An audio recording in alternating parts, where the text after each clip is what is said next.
As you might know, I'm doing an in-depth study into gene keys.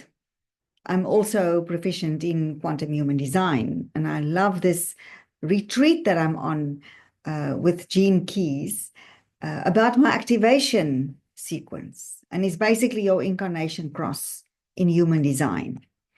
And something that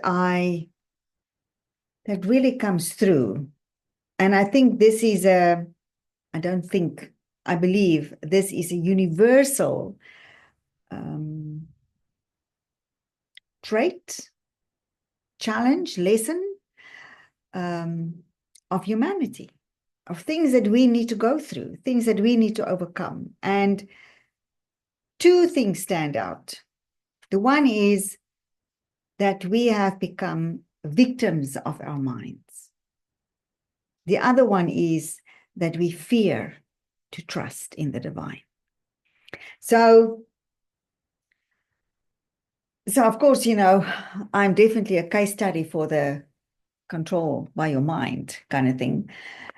And the more I become aware of how my mind is trying to control me, of course, I am getting more aware. I am more aware. I can see it now. I can feel it.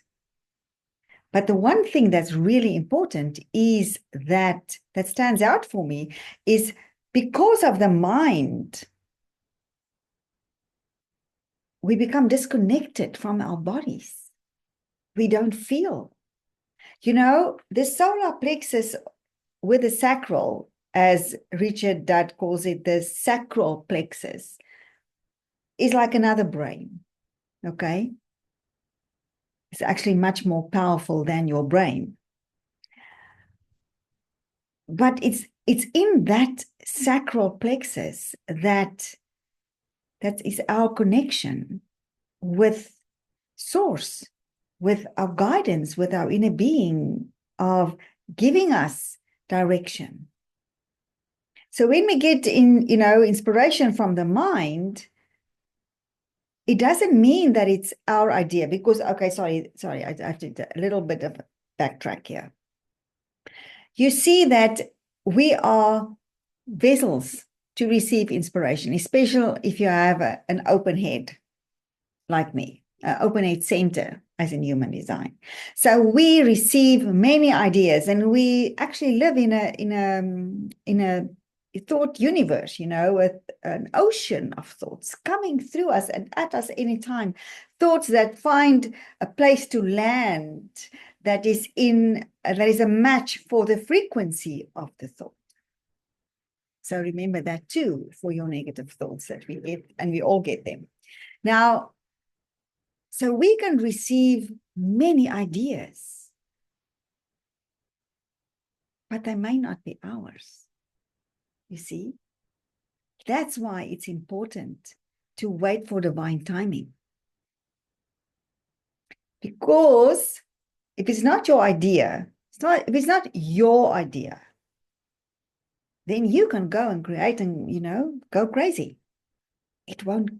Nothing will come of it. Or even if it is your idea and you don't wait for divine timing, nothing will come from it. So that's why we have to wait for divine timing, so that we can feel it in our bodies. And divine timing says you have to wait to respond to something externally. That's the sign that you've had the idea, you are prepared, everything is in place. You will know when you need to launch that program, to take that action, to initiate that conversation. And that for me was now really a great realization, because I've been the one who takes action. I'm a builder. I take action. But I've taken so much action that didn't lead to anything. So this is a whole new venture for me, and I love to share this with you. It's a whole new perspective on what I've said so far about alignment. And more is coming. Have a wonderful Friday.